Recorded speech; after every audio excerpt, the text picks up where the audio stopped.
ओम शांति।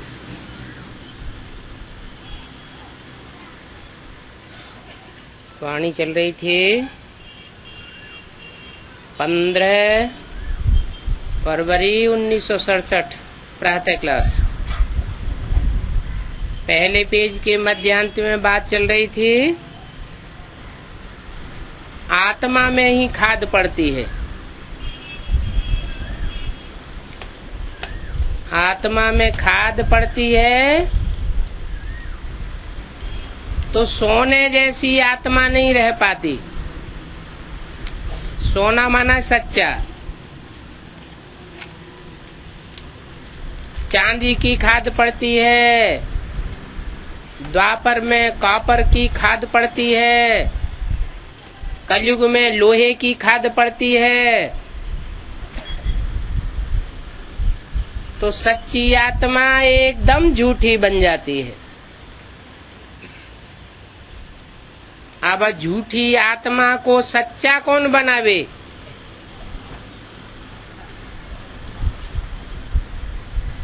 उसको कहा जाता है सदाशिव। सदाशिव माना सदा ही कल्याणकारी, कभी झूठा नहीं बनता।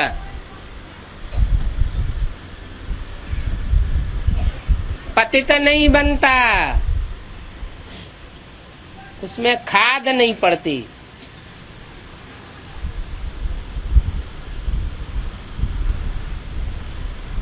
वो इस सृष्टि के चक्कर में ही नहीं आता। सिर्फ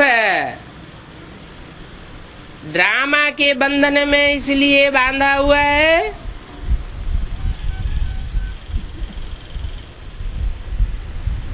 कि षष्ठ रूपी नाटक का जब अंत होता है तो पतितों को आकर के पावन बनाता है।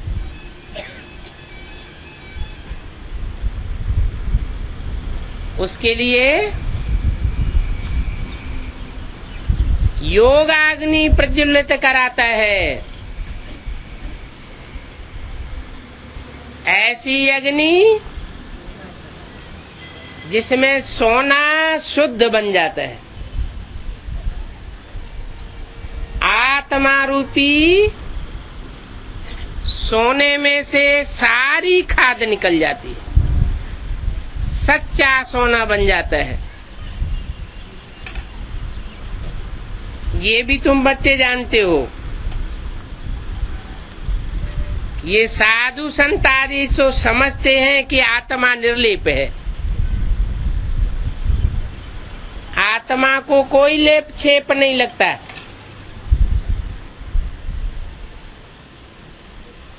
ये भी कहते हैं कि आत्मा अजर अमर अविनाशी है। फिर कहते हैं आत्मा में कोई लेप छेप नहीं लगता। शरीर में लेप छेप लगता है तो शरीर को गंगा जल से धोने के लिए जाते हैं।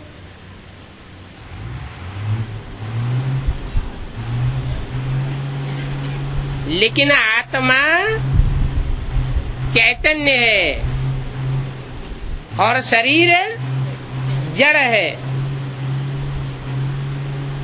जड़ शरीर को जड़त्वमयी तत्व जल से स्नान कराने से कुछ होने वाला नहीं है।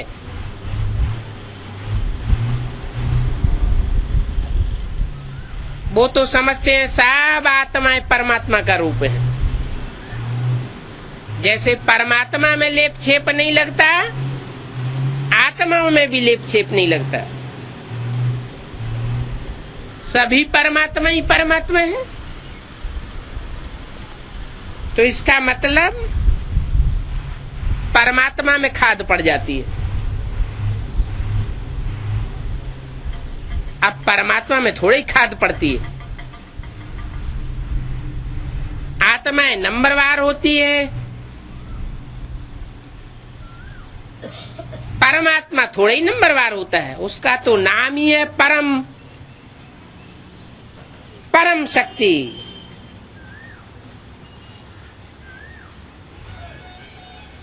परमात्मा में खाद नहीं पड़ सकती। बाप कहते हैं क्या मुझात्मा में भी खाद पड़ती है?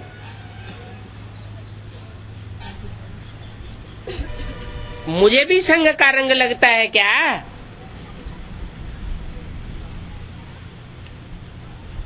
जो इस सृष्टि रूपी रंगमंच में चक्कर में आते हैं, सतयुग, त्रेता, द्वापर, कलयुग, उनको संग का रंग लगता है। मैं तो इस चक्कर में ही नहीं आता हूं, तो मुझे खाद कैसे पड़ेगी?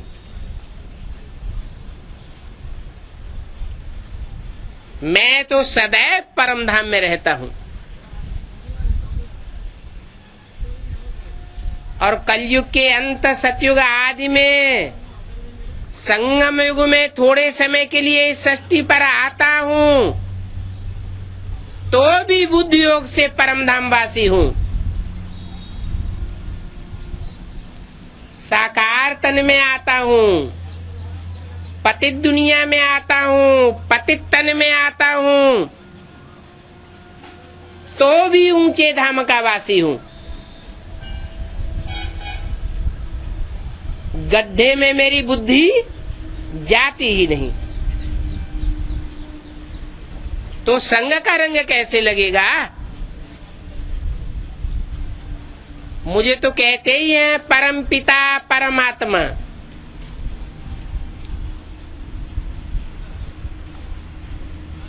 पिताओं में परम,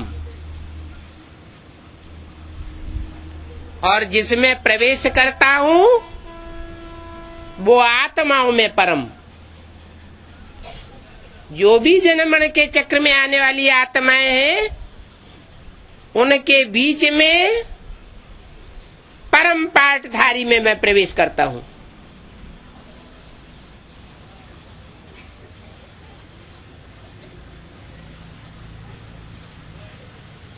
जिस परम पाठधारी में प्रवेश करता हूं, वो जन्म मरण के चक्र में आता है।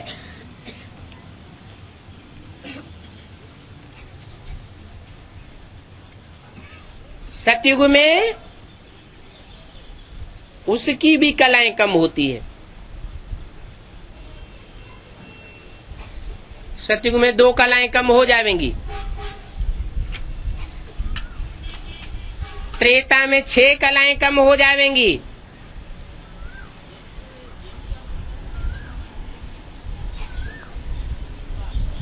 द्वापर में उतरते उतरते कलाहीनता की स्टेज आने लगती है।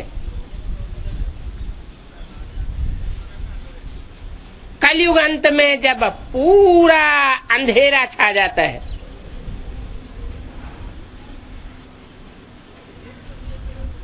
तब मैं प्रवेश करता हूं। अंधेरे को आकर के रोशनी वाला बनाता हूं। ये रोशनी धीरे धीरे प्रत्यक्ष होती है।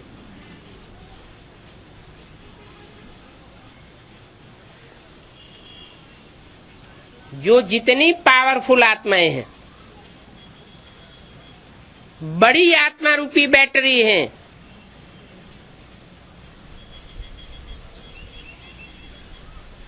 वो पहले पहले मेरे को पहचानती है। छोटी छोटी बैटरी है तो बाद में मेरे को पहचानती है। जितनी जितनी पहचान होती जाती है, उतनी उतनी पावर बढ़ती है।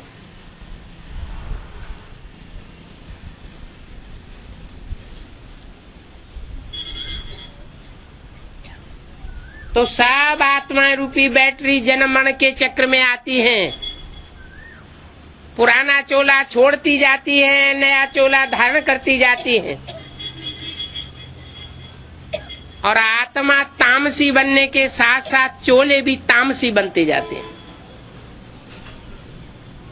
ये बातें तुम्हारी बुद्धि में हैं। तुम्हारे में से भी कोई का संग जास्ती है और कोई का संग कम है। किसका संग? परमात्मा बाप का भी तुम्हारे में कोई ऐसे हैं जिनको जास्ती संग लगता है और कोई कोई को परमात्मा बाप का कम संग लगता है। ये बुद्धियोग के संग की बात है। तुम्हारे में कोई ऐसे भी हैं जिनको दुनियादारी का संग जास्ती लगता है और कोई कोई को बहुत कम लगता है।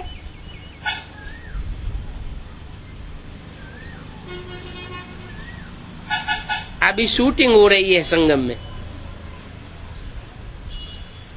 जिनका 63 जन्मों में कम संग का रंग लगा है, दुनिया वालों का,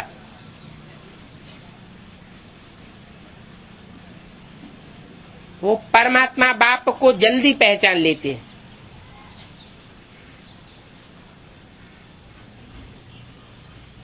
यहाँ उनकी प्रैक्टिस बनती है साक्षी होने की।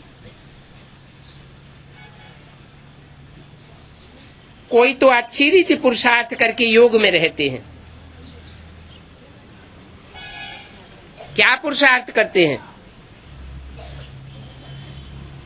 आत्माओं का संग का रंग नहीं लगने देते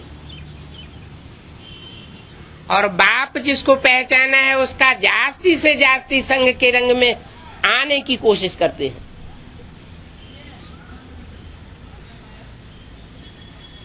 इसे देहधारी मनुष्यों का संग का रंग लगता है तो वो याद आता है।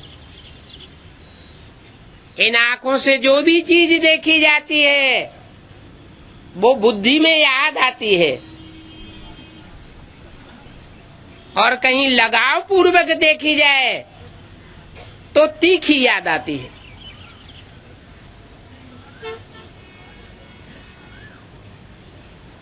ऐसे ही परमात्मा बाप के साथ प्राप्ति को समझ करके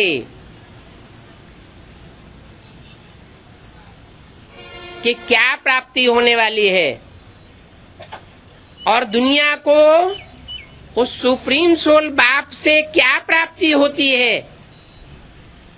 जो इतना दुनिया याद करती है, तो उसे याद करने से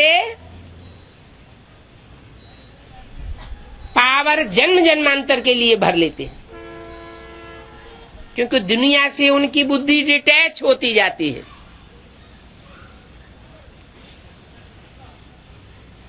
दुनियावी देहधारी मनुष्यों को देखते हुए नहीं देखना, उनकी बातें सुनते हुए नहीं सुनना।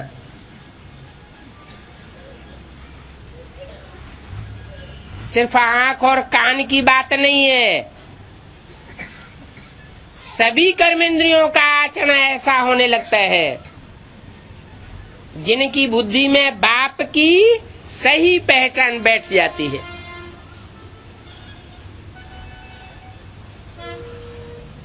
तो पावर क्यों नहीं भरेगी? जितना समय आत्मा बाप का संग करेगी उतना ही फायदा होगा।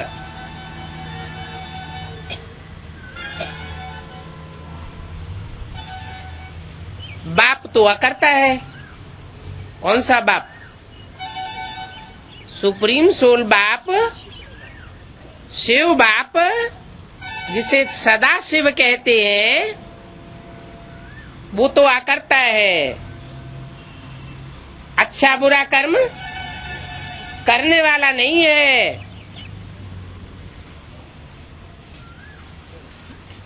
तो ऐसे को जो याद करेगा उसके सारे पाप भस्म हो जाते हैं। इसका मतलब ये नहीं है कि बिंदु रूप में याद करना है, नहीं। वो सदाशिव बिंदु रूप वाला तो है, लेकिन साकार में प्रवेश करके कर्म करता है, और ऐसे कर्म करता है जिन कर्मों का कोई लेप छेप नहीं लगता। ऐसे नहीं कर्म इंद्रियों से कर्म नहीं करता है, साकार में प्रवेश करता है, साधारण तन में प्रवेश करता है, पतित तन में प्रवेश करता है, तो कर्म तो साधारण ही करेगा ना। लेकिन उन साधारण कर्मों का बुद्धि योग की एकाग्रता के कारण प्रभाव विलक्षण होता है।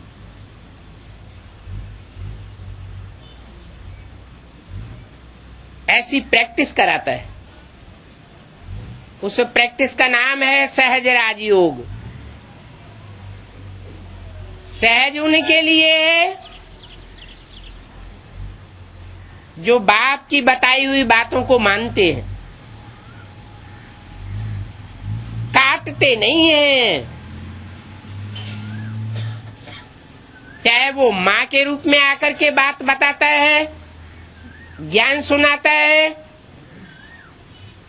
चाहे वो टीचर के रूप में आकर के ज्ञान सुनाता है, और चाहे वो सदगुरु के रूप में आकर के सदगति करता है, बुद्धि को पावन बनाता है।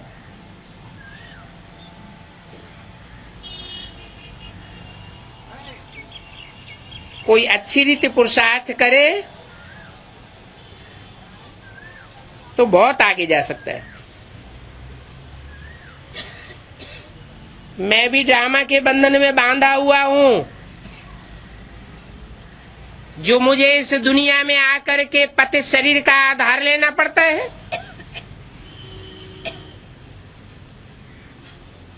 अगर आधार ही न लूं तो बोलूंगा कैसे? मुसलमान लोग तो कह देते हैं अल्लाह मियां ने ये फरमाया, वो फरमाया। अब अल्लाह मियां को निराकार कहते हैं, तो कैसे फरमावेगा? जरूर कोई तन में प्रवेश करके मुख से बोलेगा ना। अभी तुम बच्चों का प्रैक्टिकल में संग है। प्रैक्टिकल माना शरीर के साथ। तुम बच्चे भी शरीर में हो,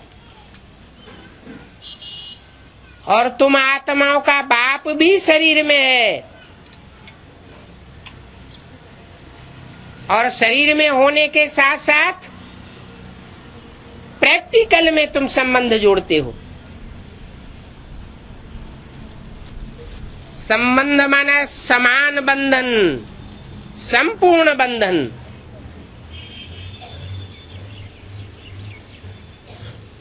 इंद्रियों के द्वारा ही बंधन जोड़े जाते हैं। इंद्रियों के द्वारा ही स्नेह होता है। बिना शरीर के स्नेह नहीं हो सकता, और दुश्मनी भी नहीं हो सकती।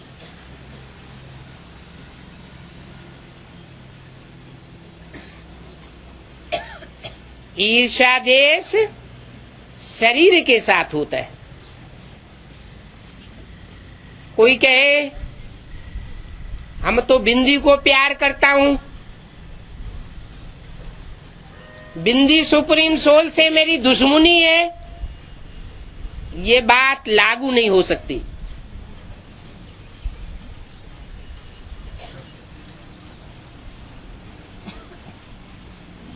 इसलिए कहते हैं आत्मा का पार्ट वंडरफुल है, और परमात्मा बाप भी वंडरफुल है।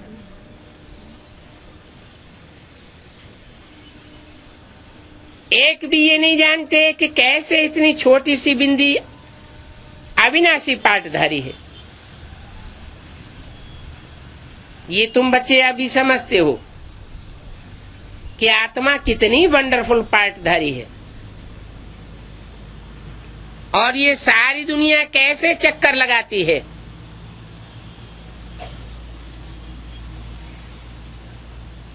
चक्कर लगाती है और जो आत्मा जहां से आती है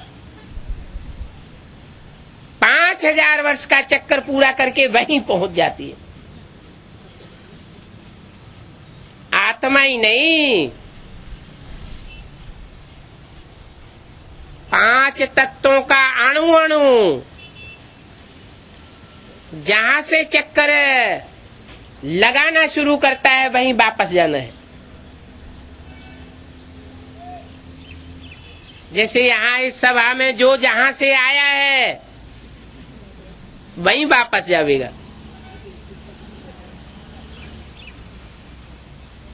तो ये सच रूपी ड्रामा में जड़ और चैतन्य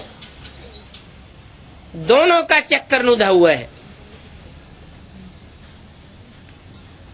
बिंदी आत्मा में 84 जन्मों का पार्ट भरा हुआ है।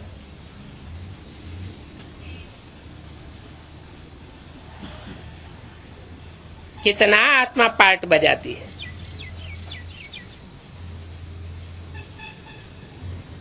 अब देखो कहाँ सतयुगी आत्माएं जो सतयुग में षष्ठ रूपी रंगमंच पर उतरते हैं वो पार्टधारी, और कहाँ कलयुगी आत्माएं जो कलयुग अंत में षष्ठ रूपी रंगमंच पर उतरती हैं वो पार्टधारी आत्माएं। उनके पार्ट में अंतर तो होगा ना। सतो प्रधान समय में उतरती है तो सात्विक आत्माएं कही जाएंगी,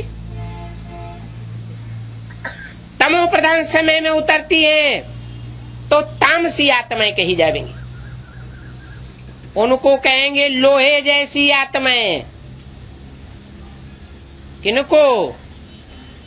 जो कली की दुनिया में उतरती हैं और ढेर की ढेर उतरती हैं।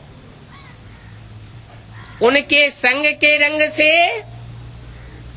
जो सतयुगी मुट्ठी भर आत्माएं हैं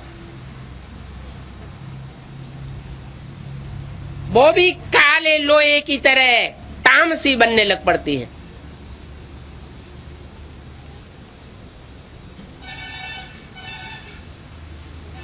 क्योंकि आत्माओं को संग का रंग लगता है।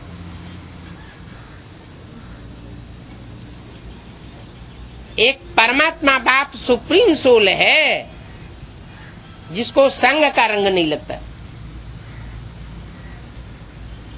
वो सुप्रीम सोल आकर नंबरवार आत्माओं को ऐसी पढ़ाई पढ़ाता है, बताता है कि तुम बच्चे बाप समान स्टेज को धारण कर सकते हो,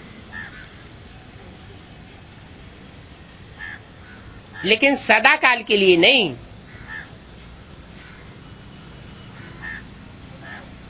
संगम युग की बात है तो संगम युग में राजयोग बल के आधार पर आत्मा जितना चाहे उतनी चढ़ती कला में जा सकती है।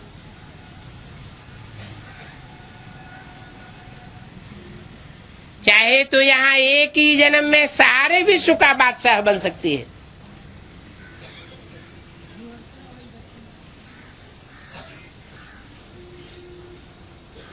जो हिस्ट्री में मनुष्यों ने कभी भी वो आकांक्षा की पूर्ति नहीं कर पाई।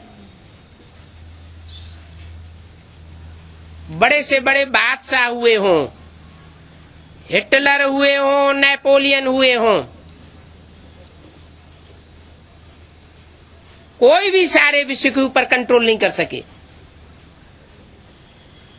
ये एक राजयोग बल का गायन है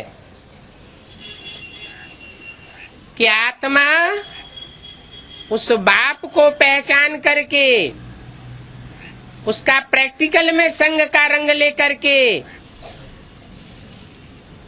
इतनी पावरफुल बन सकती है।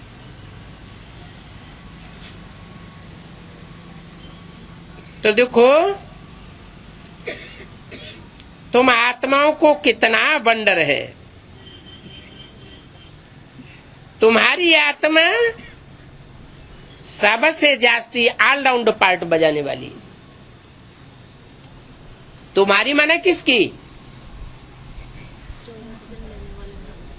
तुम्हारी उनको कहा जाता है जिनके सन्मुख बाप बैठ करके समझाते हैं।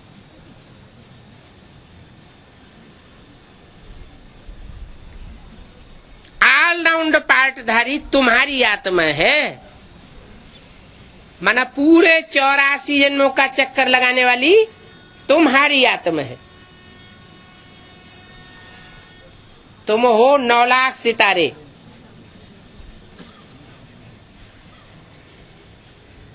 सोलह कला संपूर्ण, सर्वगुण संपन्न, संपूर्ण अहिंसक, मर्यादा पुरुषोत्तम, ये देवताओं का संपन्न टाइटल तुम्हारा बनता है।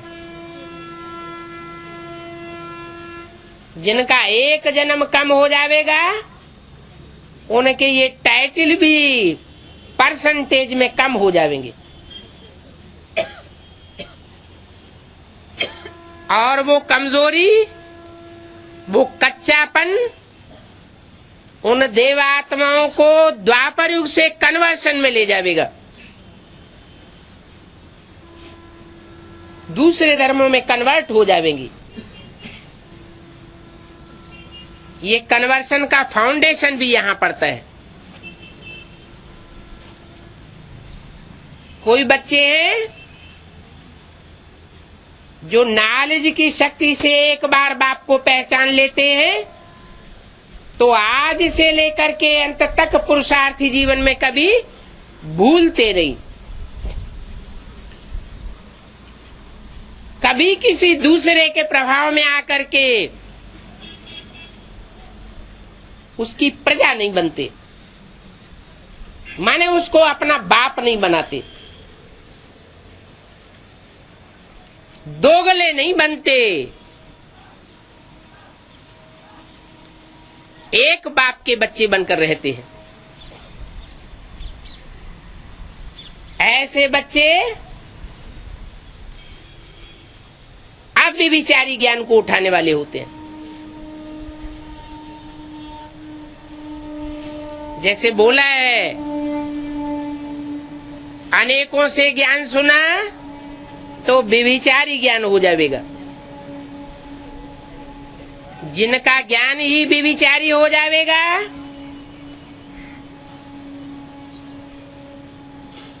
वो आत्माएं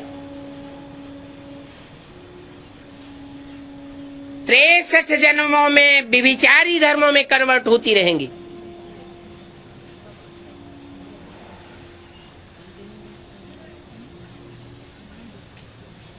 बाप तो कहते हैं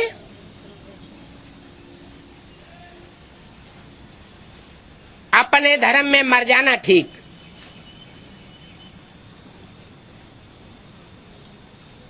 लेकिन पराये धर्म में जाना ठीक नहीं। तुम्हारा धर्म ऊंच ते ऊंच अल्लाह स्थापन करता है। कथाएं बना दी है, अल्लाह वल्दीन,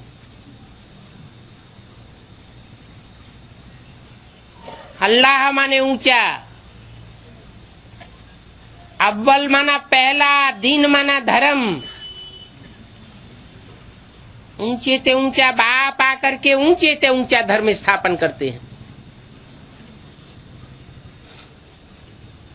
जो उस ऊंचे ते ऊंचे बाप को पहचान करके फिर पुरुषार्थी जीवन में कभी भूलते नहीं,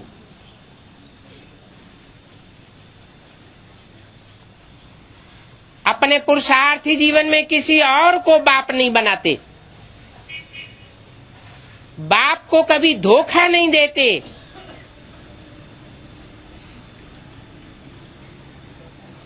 वो बच्चे द्वापर युग से जीते जी शरीर भले छोड़ते रहे, लेकिन दूसरे धर्म में कन्वर्ट होने वाले नहीं बनेंगे। जो बाप को धोखा नहीं देंगे वो दुनिया में किसी को भी धोखा नहीं देंगे। उनके अंदर धोखेबाजी का संस्कार ही नहीं होता। और जो यहाँ संगम युग में बाप को धोखा दे देते हैं और धर्म पिताओं के या उनके फॉलोअर्स के प्रभाव में आ जाते हैं,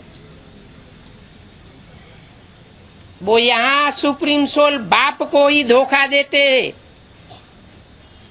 ऐसे नहीं, अपने संगी साथियों को भी धोखा देते हैं, खुद भी नीचे गिरते और संगी साथियों को भी नीचे गिराते हैं। जैसी संगम युग में शूटिंग होती है वैसा ही ड्रामा बन जाता है। और एक जन्म का ड्रामा नहीं बनता, जन्म जन्मांतर का ऐसा धोखेबाजी का उनका ड्रामा बनता रहता है। तो बाप कहते हैं तुम अपने 84 जन्मों को अब जान चुके हो। तुम 9 लाख सितारे हो, जिनमें से 4.5 लाख ऐसे हैं जो बाप के मात्र रूप को पहचानते हैं।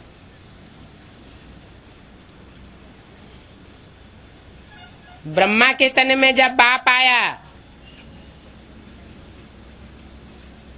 ब्रह्मा के रूप में पार्ट बजाया, उस स्वरूप को पूरा पूरा पहचाना, लेकिन बाप को नहीं पहचाना।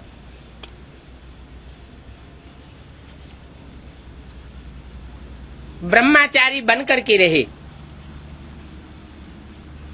जो ब्रह्मा ने आचरण किया वो ही आचरण किया। ऐसी आत्माएं इसी जन्म में ब्रह्मा सो विष्णु जैसी बन जाती है। जैसे विष्णु देवता है, ऐसे वो ब्रह्मा के बच्चे ब्राह्मण देवता संपूर्ण देवता इसी जन्म में बनते हैं।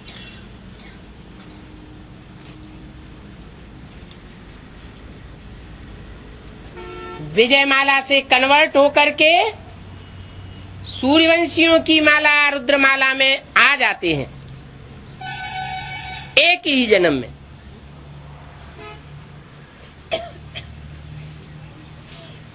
और 4.5 लाख ऐसे हैं जो माता से उतनी पालना नहीं ले पाते, लेकिन बाप से प्रैक्टिकल में रूप में पालना लेते हैं। ब्रह्मा माता उस बाप में प्रवेश करके पार्ट बजाती है। तो माता पिता दोनों की पालना लेने वाले बन जाते हैं। इसको भारतीय परंपरा में चित्रण दिया है अर्धनारीश्वर का रूप। चोला एक ही है परंतु डबल पार्टधारी है। पिता का भी प्यार देता है और माता का भी प्यार देता है। एक चोले में लाफुल और लफुल दोनों आत्माएं काम करती हैं।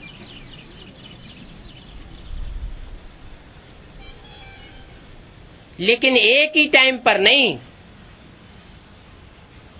क्योंकि अलग अलग आत्माएं। जब दोनों की संपन्न स्टेज बनती है तो उनको कहा जाता है ब्रह्मा सो विष्णु। संपन्न विष्णु रूप बनता है तो 9,16,108 की गिनती पूरी हो जाती है। उसके बाद तो फिर कलाएं कम होना शुरू हो जाती हैं।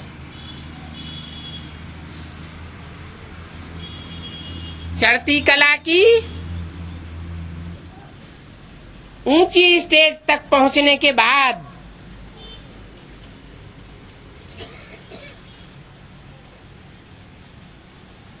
आत्माएं नीचे उतरना शुरू करती है। नीचे क्यों उतरती है? क्योंकि ज्यादा तादाद वाली 15.16 कला संपूर्ण आत्माएं ऊपर से नीचे उतरती हैं।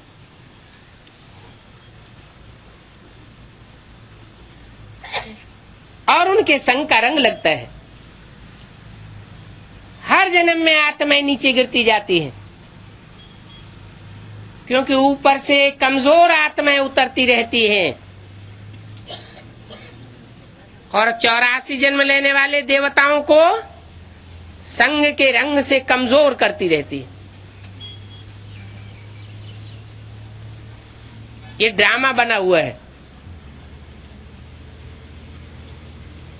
ड्रामा को पलटा नहीं जा सकता। नीचे तो उतरना ही है, सुख भोगना ही है। सुख भोगने से आत्मा की शक्ति क्षीण होती है।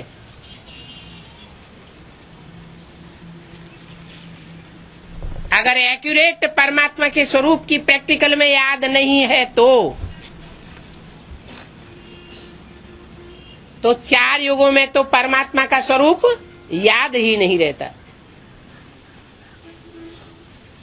ये संगम युग ही है, पुरुषोत्तम संगम युग, ऑस्पिशियस युग, जिसमें हर आत्मा को चाहे तो ये छूट मिली हुई है कि परमात्मा बाप को अच्छी रीति पहचान करके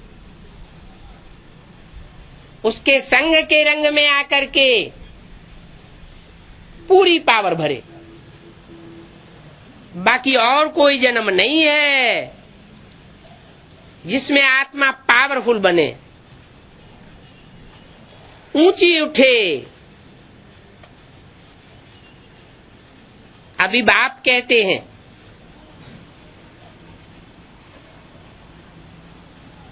तुम बच्चों की आत्मा श्रेष्ठ पार्टधारी है। जब दुनिया में विनाश बरपा होगा, चारों तरफ हाहाकार होगा,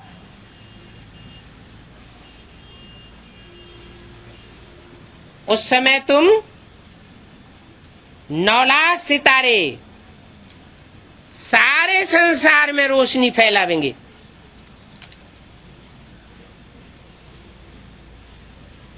तुमको कोई तकलीफ नहीं महसूस होगी।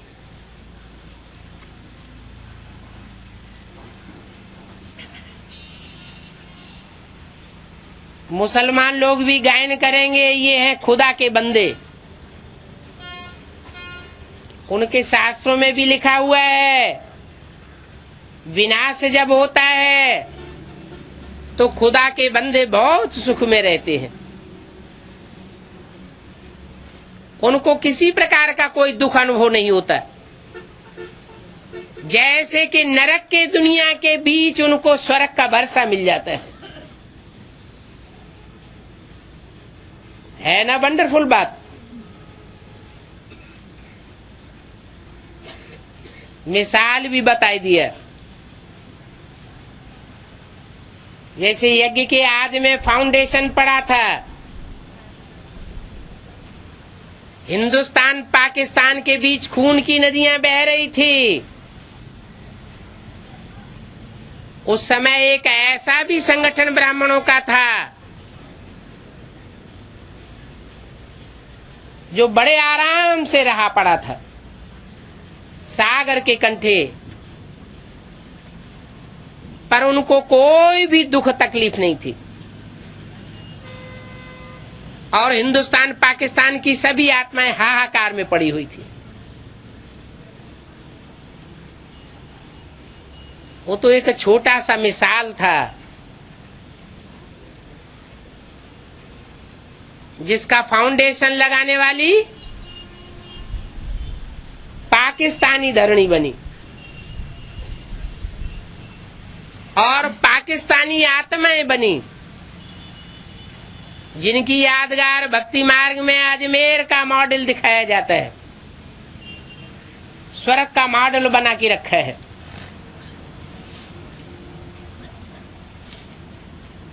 मॉडल में और असली में बहुत अंतर होता है। वो मॉडल था आदि में। कोई मकान बनाते हैं तो पहले उसका छोटा सा मॉडल बनाते हैं। ये भी स्वर्ग का चैतन्य मॉडल तैयार होना है।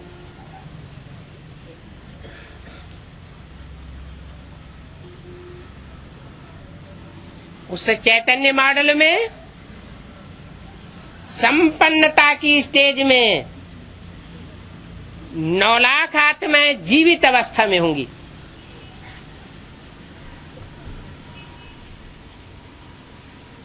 आखिरी विनाश की विभीषिका होगी, जो बताया 5-7 रोज के अंदर सारी दुनिया का खेल खलास हो जाएगा। उस विनाश की विभीषिका में भी वो 9 लाख आत्माएं बड़े आराम से रहेंगी। ट्रांसफर हो जाएंगी इस नरक की दुनिया से स्वर्ग की दुनिया के बीच।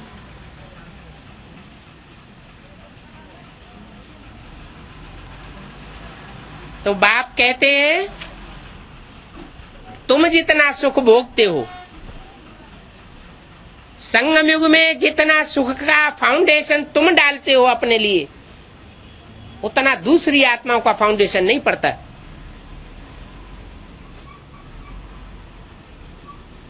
तुम 3/4 से भी जास्ती सुख भोगते हो और दूसरे धर्म की आत्माएं आधा सुख और आधा दुख भोगती है। तो तुम तो बहुत फायदे में रहते हो और दूसरे धर्म की आत्माएं बहुत घाटे में चली जाती है।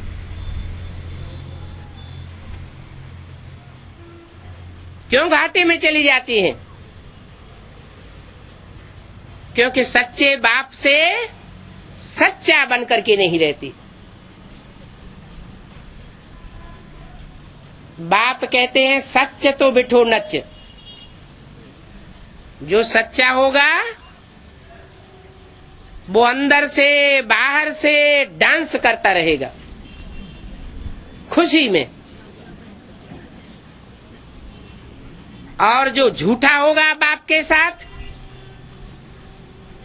वो अंदर से भी कुड़कुड़ाता रहेगा और बाहर से भी दूसरों को डिस्टर्ब करता रहेगा।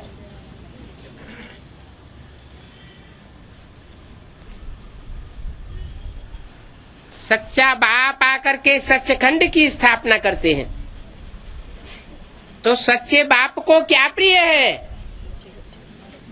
सच्चाई प्रिय है।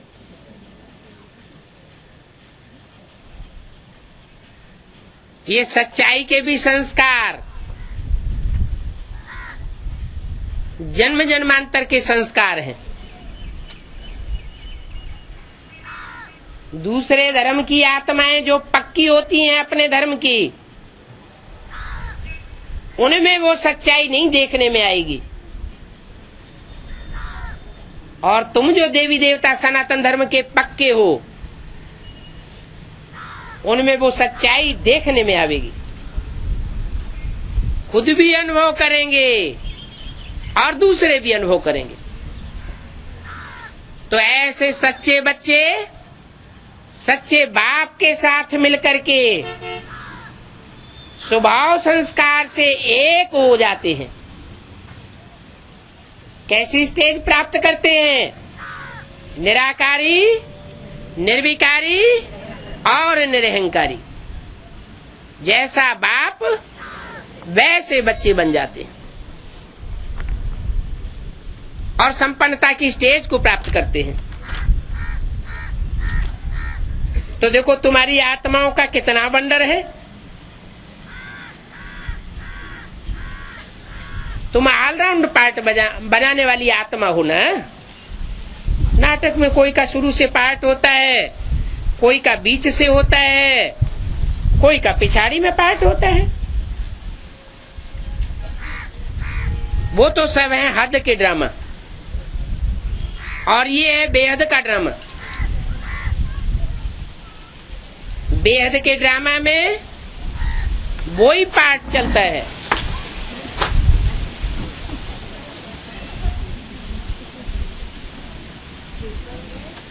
जो शूटिंग पीरियड में चलता है।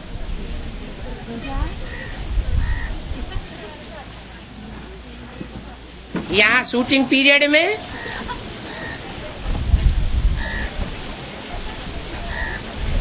जो जितना स्थिरियम होकर के रहेंगे,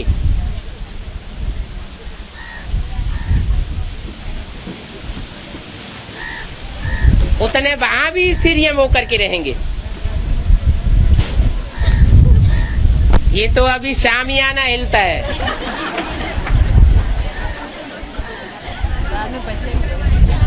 अभी फाइनल परीक्षाएं होंगी तो सारी जमीन ही डोलेगी।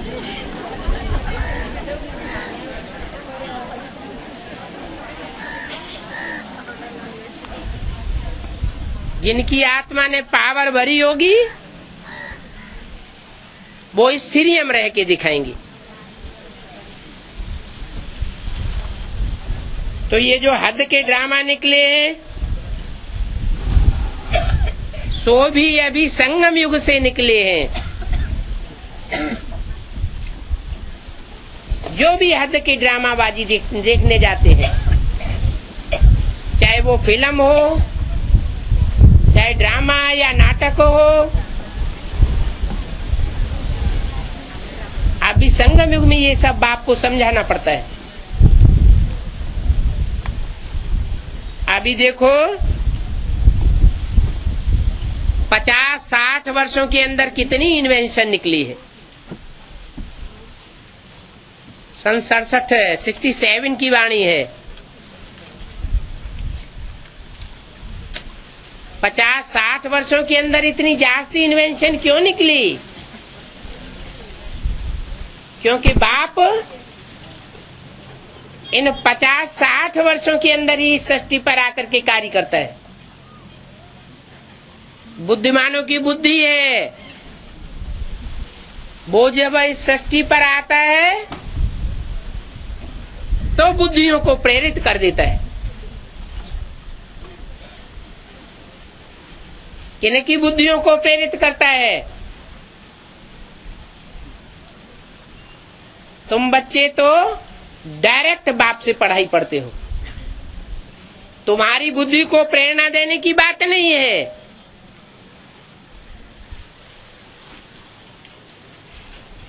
लेकिन जो बड़े अहंकारी हैं, नास्तिक हैं, जिनको इतना बुद्धि का अहंकार है कि हम ऐसी चीज बना सकते हैं जो दुनिया को बहुत थोड़े समय में खलास कर देंगे,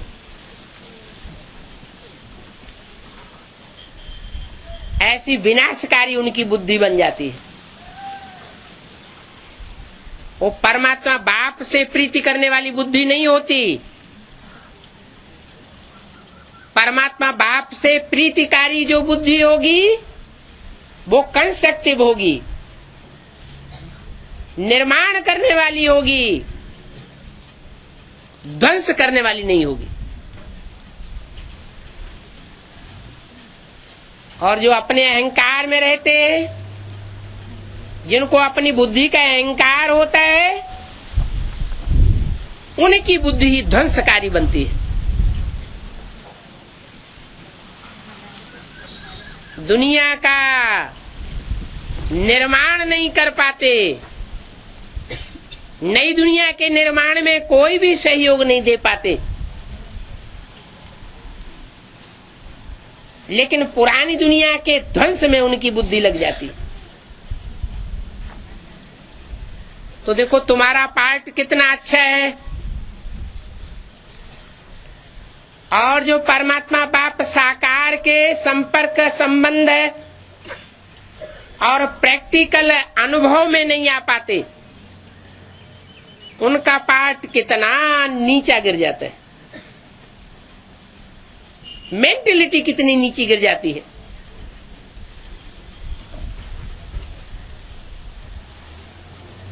तो 50-60 वर्षों के अंदर उन्होंने ये इन्वेंशन निकाली है। अभी देखो साइंस का कितना जोर बढ़ गया है।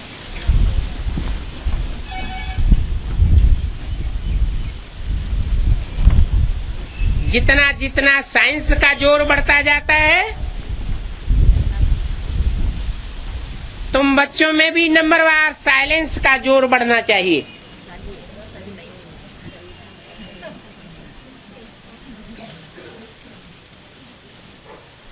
लेकिन यहाँ सबसे बड़े से बड़ा पेपर है बाप की पहचान का।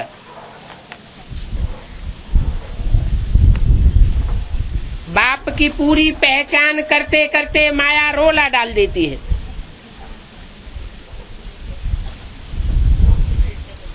तो बच्चे निश्चय बुद्धि अनिश्चय बुद्धि, निश्चय बुद्धि अनिश्चय बुद्धि के चक्र में आते रहते हैं।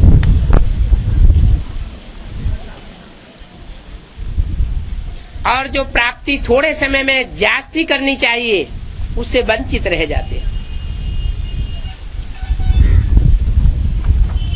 अभी टाइम वेस्ट करने का टाइम नहीं है।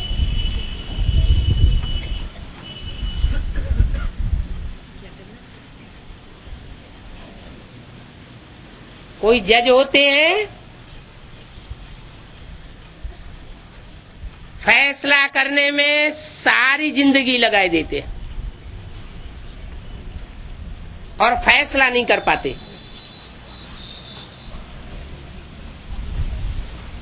दसियों बीसियों वर्षों के बाद फैसला झूठा दे देते हैं।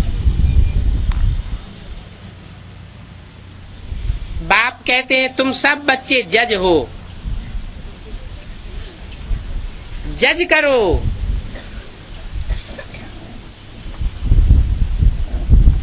कि ऊंचे ते ऊंचे बाप कौन है।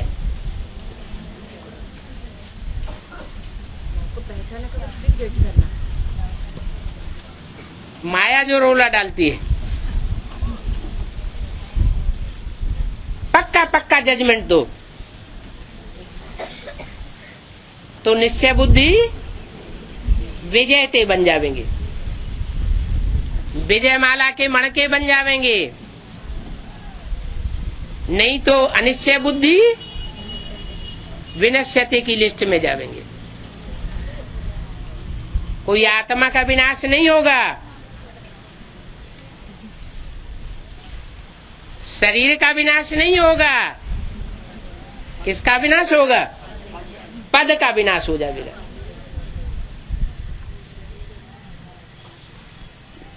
ऊंचते ऊंच माला में से नीचते नीच माला में गिरेंगे। ऊंचते ऊंच माला कौन सी है? रुद्रमाला में भी ऊंच माला कौन सी है? 8 मणके,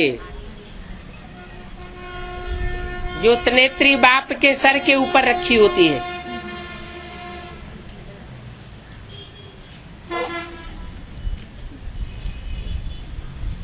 और नीचे 3 इंच माला कौन सी है?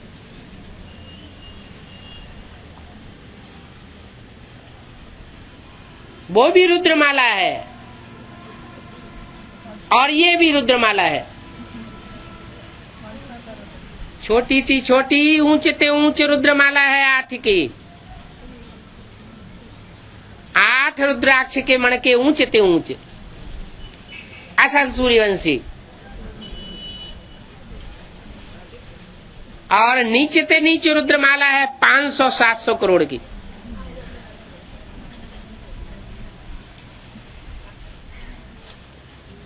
अभी मालाएं तैयार हो रही है। सारी दुनिया को संदेश मिलना है, सारी दुनिया को भगवान बाप की पहचान मिलनी है और उस पहचान के आधार पर नंबरवार प्राप्ति करेंगे।